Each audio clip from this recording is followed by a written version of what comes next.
এক বৃদ্ধ মা দু হাতে দুটো বালতি প্রতিদিন জল আনতেন গঙ্গা থেকে, প্রতিদিন গঙ্গা থেকে জল আনতেন। তার বাঁ হাতে যে বালতিটা থাকতো সেই বালতিটা হচ্ছে ছিদ্র। তো সেই ছিদ্র বালতিটা একদিন বৃদ্ধ মাকে বলছে, মা তুমি যে আমাকে প্রতিদিন এত কষ্ট করে বয়ে নিয়ে যাও, প্রতিদিন আমাকে বয়ে নিয়ে যাও, কিন্তু তোমার ডান হাতে যে বালতিটা থাকে সে তোমাকে পূর্ণ জলই দেয়, কিন্তু আমি রাস্তায় আস্তে আস্তে অর্ধেক জলই ফেলে দিই, তবু তুমি কেন আমাকে এত কষ্ট করে বহন করো? তখন বৃদ্ধ মা বলছে, বালতি রে, আমি জানি তুই ছিদ্র, কিন্তু তোকে কেন বহন করে নিয়ে যাই আর নিয়ে আসি জানিস? তুই ওই যে জল ফেলতে ফেলতে আসতিস না, আমি রাস্তার ধারে কিছু বীজ ছড়িয়ে দিয়েছিলাম, ফুলের বীজ। তুই জল ফেলতে ফেলতে আসতিস, ওই জলের স্পর্শে জো হয়েছে, তারপর ফুলের চারা হয়েছে, এখন গাছগুলো বড় হয়েছে, দেখ প্রত্যেকটা গাছে এখন ফুল দিচ্ছে। সেই ফুল আমি গোবিন্দ সেবায় লাগাতে পেরেছি। তুই যদি ক্ষত না হতে পারতিস, তুই যদি নিজেকে সবকিছু বিলিয়ে না দিতে পারতিস, তবে ফুলও হতো না আর গোবিন্দের সেবাও হতো না। আর ডান হাতে যে বালতিটা থাকে ও আমাকে পূর্ণ জলই দেয়, কিন্তু কিছু দিতে পারিনি, শুধু যাওয়ার আশায় সার হয়েছে। হরি বল, হরি বল। কিছু দিতে পারিনি সে, কিন্তু তুই ক্ষত হয়েছিস বলে আজ আজ গোবিন্দ সেবা হচ্ছে। তাই বাবা, ঐশ্বর্য আর মাধুর্যের মধ্যে অনেক আকাশ পাতাল তফাৎ আছে। মাধুর্য বিলিয়ে দিয়ে, সবাইকে বিলিয়ে দিয়ে যে আনন্দ পাওয়া যায়, সে আনন্দ গরিব বড় লোকের ঘরে থাকে না, গরিবের ঘরে থাকে। যে ত্যাগ করতে শিখেছে তারই বেশি আনন্দ, আর যে ভোগ করতে শিখেছে তার ঘরে আনন্দ নেই। তাই তিনি মাধুর্য আস্বাদন করার জন্য সচী মায়ের ভাঙা ঘরে জন্মগ্রহণ করেছিলেন। তাই ছোট হও, একটা গল্প বলি আমি আপনাদেরকে। রামায়ণে একটা কাক রামের কাছে গিয়ে বলছে, প্রভু তুমি আমাকে এমন একটা জন্ম দিয়েছো, এমন একটা জন্ম দিয়েছো আমাকে, আমি ডাকলে নাকি অমঙ্গলের চিহ্ন, আমাকে কেউ পোষে না, সব আমাকে দেখলে ঢিল ছুঁড়ে মারে, আবার যদি আমি কারোর ঘরের চালে বসে ডাকি মানে গান সাধনা করি, সব আমাকে ঢিল ছুঁড়ে মারে, তা প্রভু আমাকে আমার ডিজাইনটা একটু সুন্দর করে দাও তো। রামচন্দ্র বলে, তুমি কার ডিজাইন চাও, কার জীবন চাও? বলে, আপনি এক কাজ করুন, হাঁসের জীবন করে দিন। কাক তখন হাঁসের কাছে গিয়েছে। রামচন্দ্র বলল, কাক, হাঁস যে সুখী আছে, তুমি তাকে ডেকে আনো। কাক হাঁসের কাছে গিয়েছে, হাঁস ভাই একটু যাবে, আমার প্রভু রামচন্দ্র তোমায় ডেকেছে। হাঁস এসেছে। রাম বলছে, হাঁস তুমি কি সুখী আছো? তখন হাঁস বলল, না প্রভু, আমি সুখী নেই। এই জগতে বাবা কেউ সুখী হতে পারে না, সুখী একমাত্র কৃষ্ণ নাম বললেই হয়। শুধু তিলকমালা করলেই ভগবানকে পাওয়া যায় না, ভক্তি হয় না। বলছে, তাহলে বৈষ্ণব কাকে বলবো? বললো, যাকে দেখিলে মুখে আসে কৃষ্ণ নাম, জানিবে সেই তো বৈষ্ণব প্রধান। হরি বল। যাকে দেখলে মুখে আসে কৃষ্ণ নাম, সেই হচ্ছে বৈষ্ণব, তিনি হচ্ছেন পরম বৈষ্ণব। রূপ গোস্বামী পাদ উনি প্রতিদিন ধ্যানে ভাবের ঘরে রাধাকৃষ্ণের লীলা দর্শন করতেন, আজও দর্শন করছে। কিন্তু আজ যখন দর্শন করছে, দেখলো কি না, কৃষ্ণ রাধাকে কাঁধে নিয়েছে, রাধারানী ফুল পাচ্ছে, আর কৃষ্ণ রাধাকে ইচ্ছা করে ফেলে দিয়েছে, রাধারানী পড়ে গিয়েছে। তখন রূপ গোস্বামী পাদ হেসে উঠেছে। ওই পথ দিয়ে খঞ্জ বাবা যাচ্ছিলেন, উনি খোড়া। যখন রূপ গোস্বামী পাদ হেসেছে, তখন খঞ্জ বাবা মনে মনে ভাবলো, হয়তো আমি খোড়া তাই হেসেছে। কিন্তু উনি তো ওনাকে দেখে হাসেনি, রাধা কৃষ্ণের লীলা দেখে এসেছে। কিন্তু খঞ্জ বাবা মনে করলো ও আমাকে দেখে হেসেছে। মনে খুব দুঃখ লাগলো। রূপ, যা তোর আর কৃষ্ণ ভক্তি হবে না, কৃষ্ণ কৃপা হবে না। এবার যখনই ধ্যান করে রাধা কৃষ্ণের লীলা দর্শন করতে পারে না, রূপ গোস্বামী পাগলের মতো সমস্ত বৈষ্ণবের চরণ ধরছে, বলো না কেন আমি আমার প্রভু, আমি আমার রাধা রানী রাধা কৃষ্ণের কেন লীলা দর্শন করতে পারছি না? সমস্ত বৈষ্ণব বললেন তোমার বৈষ্ণব অপরাধ হয়েছে, ক্ষমা চাও। বললো কোন বৈষ্ণবের কাছে হয়েছে কি করে বুঝবো, কি করে বুঝবো? বললো তুমি এক কাজ করো, বৈষ্ণব সেবা দাও। সেই বৈষ্ণব সেবার মধ্যে যে বৈষ্ণব আসবে না জানবে তার কাছে তুমি অপরাধী। সবাই এলেন কিন্তু খঞ্জ বাবা এলেন না। রূপ গোস্বামী খঞ্জ বাবার কাছে গিয়ে বলছে, আচ্ছা বলুন আমি কেন বৈষ্ণব অপরাধী, আপনার কাছে কি অপরাধ করেছি? খঞ্জ বাবা সবকিছু বললেন। রূপ গোস্বামী বলেন, আমি আপনাকে দেখে হাসিনি, আমি রাধা কৃষ্ণের লীলা দর্শন করতে করতে কৃষ্ণ রাধাকে ইচ্ছা করে ফেলে দিয়েছে তাই দেখে আমি হেসেছি। খঞ্জ বাবা বললো, তাহলে আমার তো বুঝতে ভুল হয়ে গেছে, আশীর্বাদ করি তোমার কৃষ্ণ কৃপা হোক। প্রেম তাই অলক্ষ্যে যে আমাদের কত অপরাধ হয় এটা আমরা জানি না, এই হচ্ছে অলক্ষ্য অপরাধ। যখন পরীক্ষিত মহারাজ মৃগয়া শিকার করতে গিয়েছিলেন, মৃগয়া শিকার, উনি যখন মৃগয়া শিকার করতে গিয়েছিলেন একটা মাথায় মুকুট পড়ে গিয়েছিলেন। মুকুটটা কার? জরাসন্ধের। এর আগের একটু কথা আমি আপনাদেরকে বলি। যখন কুরুক্ষেত্রের যুদ্ধ হয়ে গেল, পরীক্ষিত মহারাজ গৃহে ফিরে আসছেন, সেই সময় দেখলেন এক ধূর্ত ব্যক্তি একটা গাভীর উপর বেত্রাঘাত করছে।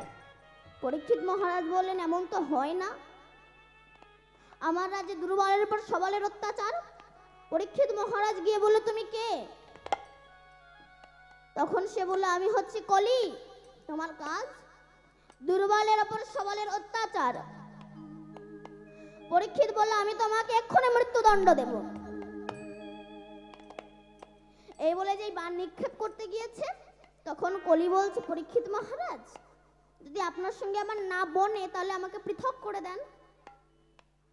তখন পরীক্ষিত মহারাজ বলেছে, ঠিক আছে, তুমি 5টি জায়গায় থাকবে। কোন কোন জায়গায় তুমি থাকবে? সুরাপান ব্যক্তির কাছে তুমি থাকবে, জুয়া খেলা ব্যক্তির কাছে তুমি থাকবে, যে পতিদের পতিতালয়ে যায় তার কাছে তুমি থাকবে, তারপর যারা পরের ভালো সহ্য করতে পারে না তাদের কাছে তুমি থাকবে, আর স্বর্ণের মধ্যে থাকবে, তবে চুরি করা স্বর্ণের ভিতরে, চুরি করা স্বর্ণের ভিতরে তুমি থাকবে। এবার যখন মৃগয়া শিকার করতে গিয়েছে, একটা মুকুট মাথায় পড়ে গেছে, সোনার মুকুট, এটা জরাসন্ধের ছিল। তখন কলি মহারাজ বলে, পরীক্ষিত তুমি তো বললে যে স্বর্ণের ভিতরে থাকতে, আগে আমি তোমাকেই ধ্বংস করব। এ বলে মুকুটের ভিতরে প্রবেশ করেছে, আর পরীক্ষিত মহারাজের মাথা কাজ করছে না। ভীষণ জোরে জল তেষ্টা পেলেন, একটা কুঠিরে প্রবেশ করলেন, সেখানে শ্রমিক ঋষি ধ্যান করছে। পরীক্ষিত মহারাজ জল চাইলেন, কিন্তু উনি তো ধ্যানে মগ্ন, জল দিতে পারলেন না। তাই পরীক্ষিত মহারাজ রাগান্বিত হয়ে দেখলেন মাটিতে একটা মরা সর্প পড়ে আছে। ধনুকের অগ্রভাগ দিয়ে ওই মরা সর্প শ্রমিক ঋষির গলায় জড়িয়ে দিয়েছে। এ বলে যেই ফিরে এসেছে, মুকুটটা খুলে রেখেছে, তখন ওনার চৈতন্য হলো, আমি কি করলাম, আমি তো ভুল করলাম, আমি এক বৈষ্ণবের গলায় সর্প জড়িয়ে দিলাম, এ তো আমি ভুল করলাম। শ্রমিক ঋষি ক্ষমা করলেন, কিন্তু তার পুত্র সিংহী তো ক্ষমা করলেন না, অভিশাপ দিলেন, যে আমার পিতার গলায় মরা সর্প জড়িয়ে দিয়ে আমার পিতাকে অপমান করেছে, অভিশাপ দিচ্ছি তাকে, 7 দিনের মধ্যেই তার তক্ষক দংশনে মৃত্যু হয়ে যাবে। সারা পৃথিবী কম্পিত হলো, কিন্তু পরীক্ষিত মহারাজ ভয় পেলেন না। উনি ভয় পেলেন না। উনি মনে মনে ভাবলো, মানুষ 1 সেকেন্ডের কথা বলতে পারে না।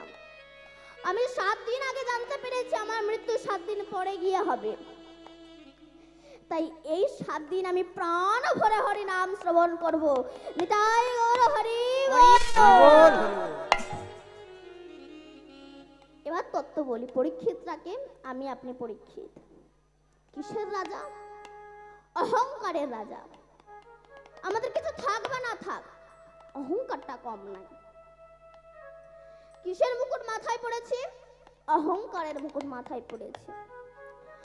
অহংকারের মুকুট মাথায় পড়ে আমাদের মাথার কাজ করছে না। ঠিক আমাদের ঘরের ছেলে নাই, রাস্তা দিয়ে যদি কোনো বৈষ্ণব যায়, ওই ধনুকটা হচ্ছে দেহ আর মুখটা হচ্ছে অগ্রভাগ, আর মরা সর্প মানে বাজে কথা। বৈষ্ণবের গলায় জড়িয়ে দিই, তানারা ক্ষমা করবেন, কিন্তু ভগবান তো ক্ষমা করবেন না, অভিশাপ দিলেন। তক্ষক দংশনে আমাদের 7 দিন মৃত্যু হয়ে, 7 দিন পরে আমাদের তক্ষক দংশনে মৃত্যু হয়ে যাবে। ভেবে দেখেন বাবা, 7 দিনের মধ্যেই কিন্তু আমাদের মৃত্যু। রবি সোম মঙ্গল বুধ বৃহস্পতি শুক্র শনি, এর মধ্যেই কিন্তু আমাদের মৃত্যু। 7 দিনের মধ্যেই আমাদের মৃত্যু। তক্ষক দংশনে কোন সাপ? কৃষ্ণদাস কবিরাজ গোস্বামী পাদ বলছেন, দেহের মধ্যে কাম হচ্ছে ফণি, নিরন্তর দংশন করেছে, জ্বলে যাচ্ছে পরাণ। আর এই কাম সাপের কামড় খেয়ে আমরা মৃত্যুতে লীন হয়ে যাই। অপরাধ কারোর ক্ষমা করে না। রাধে হরি বল। তাই তুমি বাবা যতই বৈষ্ণবকে অপমান করো, হরি নাম কোনোদিনও বন্ধ হবে না। ঘরে ঘরে গ্যাস্ট্রিক রোগী, ঘিয়ের দাম কি কমে যাচ্ছে? কমে যাচ্ছে ঘিয়ের দাম, আরো বেড়ে যাচ্ছে। সুগারের রোগী যদি রসগোল্লা না খায়, মিষ্টির দোকান বন্ধ হবে না।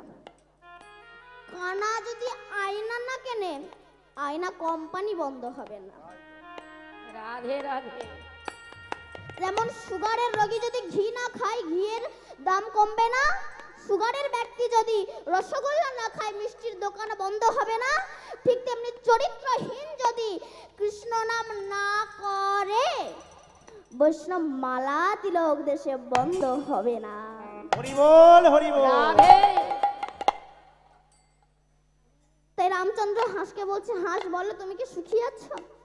হাঁস বলো, প্রভু আমি সুখী নেই। কেন? আমি জলে থাকি,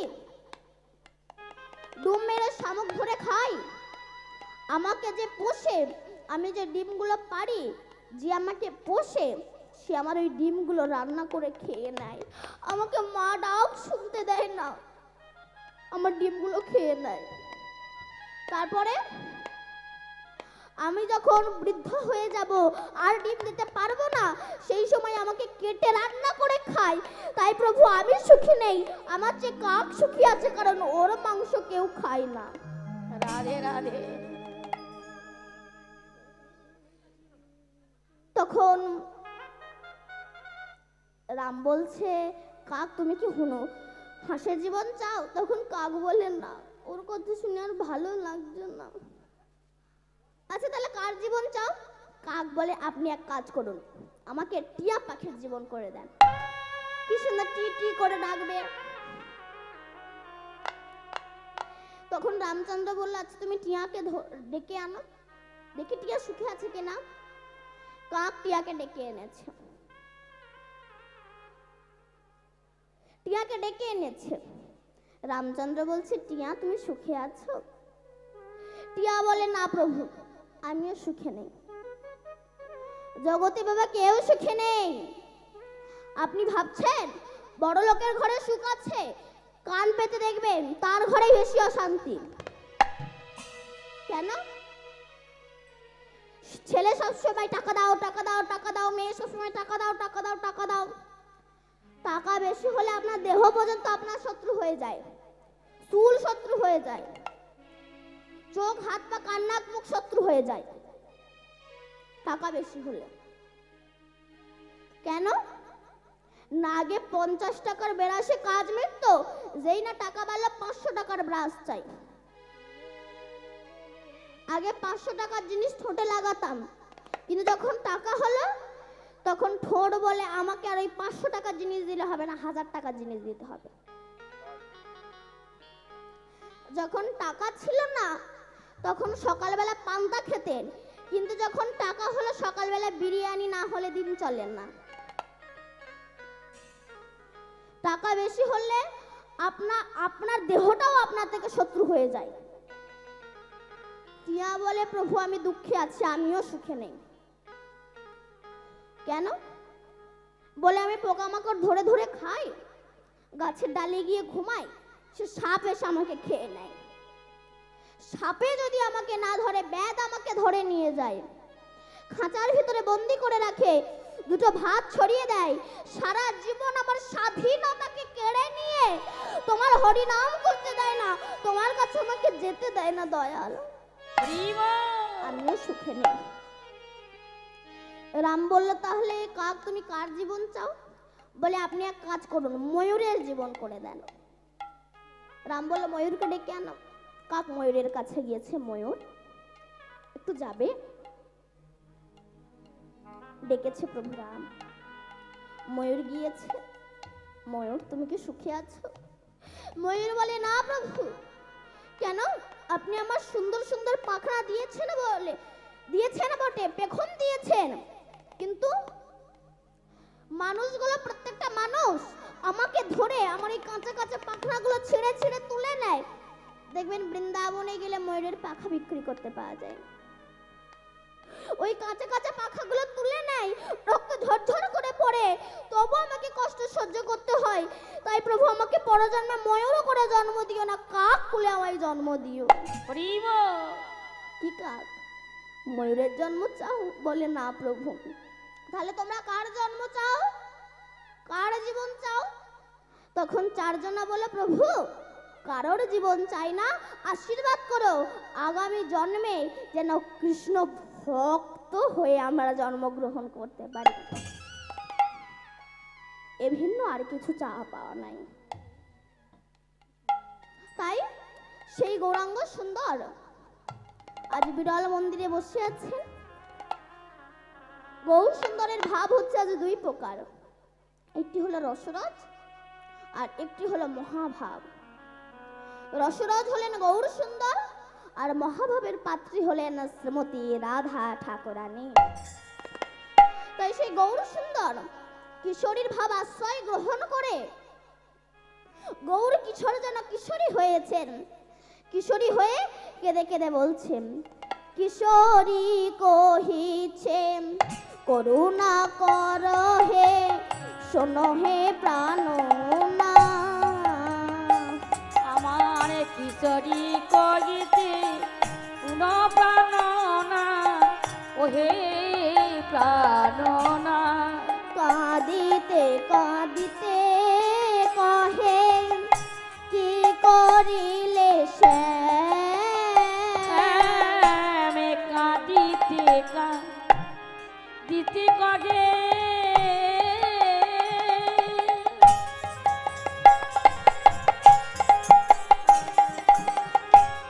কি কহিলে সে, কাঁদিতে কাঁদিতে কহে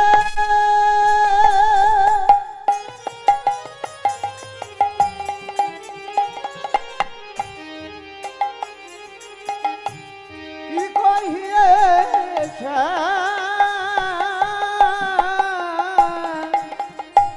কাঁদিতে কাঁদিতে কহে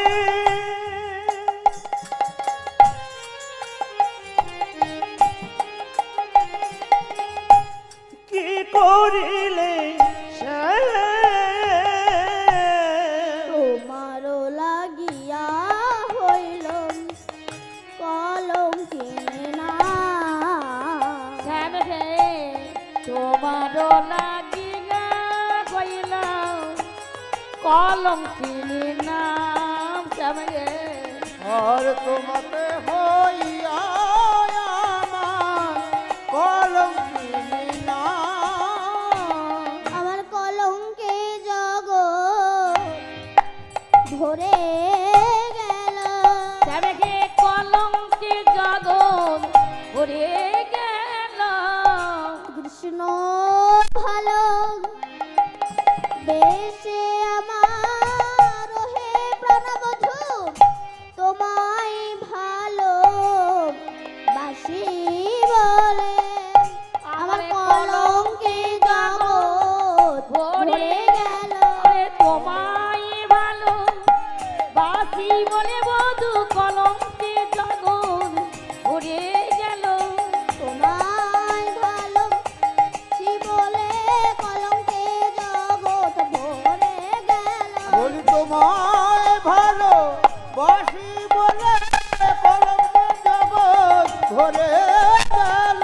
ও তোমায় ভালো বাসি বলে কলঙ্কে জগৎ ভরে গেল। তোমায় ভালোবাসি বলে কলঙ্কে জগৎ ভরে গেল। কলঙ্কে জগৎ ভরে গেল। আমার গৌর সুন্দর কিশোরীর ভাব আশ্রয় করে কেঁদে কেঁদে বলছি, হে বধূ, তোমায় ভালোবাসেছি বলে সবাই আমায় কলঙ্কিনী বললে ডাকে। শাস্ত্রে প্রমাণ আছে, সাধ্যি চ বাণী পরকণ্ঠে লগ্নাম, সাধ্যি চ পরগৃহে লগ্নাম। সাধ্যি চ কুন্তি কর্ণের জননী, সাধ্যি চ দ্রৌপদীর পঞ্চস্বামী। অর্থাৎ সরস্বতী দেবী প্রত্যেকের কণ্ঠে বিরাজমান থাকা সত্ত্বেও সে যদি সতী হয়, লক্ষ্মী দেবী প্রত্যেক ঘরে ঘরে থাকা সত্ত্বেও সে যদি সতী হয়, কুন্তি কর্ণের জননী হয়ে সে যদি সতী হয়, দ্রৌপদী তার পঞ্চস্বামী থাকা সত্ত্বেও সে যদি সতী হয়, আমি তোমায় ছাড়া আর কিছুই জানি না, তবে কেন আমায় সবাই কলঙ্কিনী বলে? কেন কলঙ্কিনী বলে? বলছে তাকে পেতে গেলে তো একটু কষ্ট দুঃখ সহ্য করতে হবে। কারণ যোগী মুনি ঋষি সাধক সাধিকা গন্ধর্ব কিন্নর দেবী দেবী কোটি কোটি জন্ম সাধনা করে যাকে পায় না, সে হেন বিরিঞ্চিত বাঞ্ছিত ধন ভবের আরাধ্য দেবতা পতি পাবন ভুবন মঙ্গলম শ্রী গৌর হরি আমার শ্রী শ্রী ভগবান শ্রীকৃষ্ণ শ্রীধাম বৃন্দাবন ত্যাগ করেন শ্রীধাম নবদ্বীপে শ্রী শচী গর্ভ সিন্ধু মাঝে তিনি অবতীর্ণ হয়েছেন। তিনি শচী গর্ভে অবতীর্ণ হলেন কেন না? রাধারানী কৃষ্ণ বিলাসিতে যে বৈচিত্র্য অনুভব করতেন, আনন্দ অনুভব করতেন, সেই লোভের বশবর্তী হয়ে শ্রী শ্রীকৃষ্ণ শ্রীধাম নবদ্বীপে কৃষ্ণ রূপচন্দ্র রাধা ভব সমান্বিতে কৃষ্ণ রূপচন্দ্র গৌর হরি হয়ে আবির্ভূত হয়েছেন। বহির্জগতের চন্দ্র বহির্জগৎকে আলোকিত করে, বাইরে আলোকিত করে, কোন পর্বত বা গুহার ভিতরে কিন্তু আলোকিত করতে পারে না। কিন্তু যদি কারোর হৃদয়ে একবার আমার গৌর চাঁদের উদয় হয়, তার বাইরেটাও আলোকিত হয়, ভেতরটাও আলোকিত হয়। হরি বল হরি বল। তাই কৃষ্ণদাস কবিরাজ গোস্বামী পাদ বলছে, হেন গৌরাঙ্গ সুন্দর যে হৃদয় কন্দরে প্রবেশ করুক। কন্দর মানে কি? গুহ। মানুষের দেহটা গুহার সঙ্গে তুলনা করলো কেন না? গুহার ভিতরে যদি কোনো পশু পাখি বাস করে, কোনো কালক্রমে যদি সিংহ এসে সেই গুহার ধারে এসে যদি গর্জন ছাড়ে, সেই পশু পাখিরা ভয়তে অন্যত্র চলে যায়, পালিয়ে যায়। ঠিক তেমনি আমাদের হৃদয়ের কন্দর হতে, আমাদের হৃদয় কন্দরে অনাদিকাল হতে অনেক পশু পাখি বাস করছে। কি কি? কাম ক্রোধ পরশ্রী কাতরতা লোভ হিংসা, এগুলো পশু পাখি রূপে বাস করছে। কোন রকমে যদি আমার গৌর সুন্দর কর্ণ দ্বারা হৃদয় কন্দরে গিয়ে যদি একবার হরি বল। পালিয়ে যায়। রাধে তাই এহেন গৌরাঙ্গ সুন্দর জীবের হৃদয় কন্দ্রে প্রবেশ করুক। তিনি কে? না, তিনি হচ্ছেন সচির নন্দন গৌর হরি। আমরা সবাই পিতৃ পরিচয়ে পরিচিত হই, কিন্তু গৌরাঙ্গ সুন্দর ইনি ইনি মাতৃ পরিচয়ে পরিচিত হয়েছে। কেন? গৌরাঙ্গ সুন্দরের বাবার নাম কি? জগন্নাথ মিশ্র। কেউ কি বলে জগন্নাথ মিশ্রের নন্দন? সবাই বলে সচির নন্দন গৌর হরি। কেন? কেন তিনি মাতৃ পরিচয়ে পরিচিত হলেন? তিনি ভাবলেন, আমি যদি পিতৃ পরিচয়ে পরিচিত হই তবে নোংরা মাখানো কলির মানুষকে আমি কোলে নিতে পারবো না। কেন? কলির মানুষ বড় শিশু, বড় অজ্ঞানী। বলে আমরা অজ্ঞানী কেন? বলে যে নিজের ভালো বোঝে না, সে অজ্ঞানী ছাড়া কিছু হতে পারে না। বলে আমরা নিজের ভালো বুঝি নাই যে গাড়ি বাড়ি করছি, কত টাকা ইনকাম করছি, কত চুরি করছি, নিজের ভালোর জন্য নয়। বলে না। কেন? বাবা, মৌমাছি সারাটা জীবন কাঁটার সঙ্গে ক্ষত বিক্ষত হয়ে, রক্তাক্ত হয়ে, ফুল থেকে মধু সংগ্রহ করে এনে সেই মধু দিয়ে চাক বানায়। কিন্তু মধু হরণকারী ব্যক্তিরা এসে ওই মৌমাছিকে পুড়িয়ে ওই মৌমাছির মৌচাক থেকে মধু নিংড়ে নিংড়ে তারা রস আস্বাদন করে। ঠিক তেমনি আপনি গাড়ি বাড়ি করছেন, ওই মৌমাছির মতো আপনার মৃত্যুর পর আপনাকে পুড়িয়ে বাড়ি এসে আপনার চাক নিংড়ে নিংড়ে মধু আস্বাদন করবে, কিন্তু আপনার কথা কেউ একবারও ভুলেও ভাববে না। হরি বল। তাই বললেন যে নিজের ভালো বোঝে না, সে অজ্ঞানী ছাড়া কিছু হতে পারে না। তাই বললেন হরিনাম করো। হরিনাম ছাড়া কলিজীবের গতি নাই। হরিনাম করলে তোমার চিত্ররূপ দর্পণ মার্জিত হয়ে যাবে, আর যখন তোমার চিত্ররূপ দর্পণ মার্জিত হয়ে যাবে তখন ভগবান দেখতে আর বৃন্দাবনে যাওয়া লাগবে না, নিজের হৃদয় মন্দিরেই তুমি ভগবানকে দেখতে পাবে। কিভাবে ভগবানকে দেখবেন? না, পূর্ণিমার আকাশের চাঁদ পুকুরের জলে দেখা যায় বটে, তবে পুকুরটা স্বচ্ছ, নির্মল এবং পরিষ্কার থাকা চাই। কিন্তু সেই পুকুরে যদি কচুরি পানা পরিপূর্ণ থাকে তাহলে কি আকাশের পূর্ণিমার চাঁদ দেখা যাবে? না। ঠিক তেমনি আমাদের হৃদয়ের পুষ্করণীতে যদি অহংকারের কচুরি পানা পরিপূর্ণ থাকে, কোনোদিনও আমরা ভগবানকে দর্শন করতে পারবো না।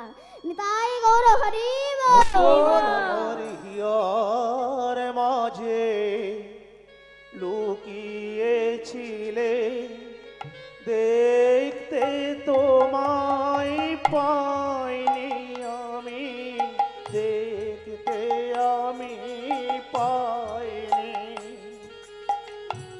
আর মাঝে লুকিয়েছিলে, দেখতে আমি পাইনি তোমায়, দেখতে আমি পাইনি। আর মাঝে লুকিয়েছিলে, দেখতে আমি পাইনি তোমায়, দেখতে আমি পাইনি। তখন ভালোবাসা আমার সকল আগান, সকল আশায় তুমি ছিলে আমার কাছে, আমি তোমার কাছে যাইনি। আমার ইয়ার মাঝে লুকিয়েছিলে, দেখতে আমি পাইনি তোমায়, দেখতে আমি পাইনি। আমি দেখতে তোমায় পাইনি, আমি দেখতে তোমায় পাইনি। নিতাই গৌর হরি বল।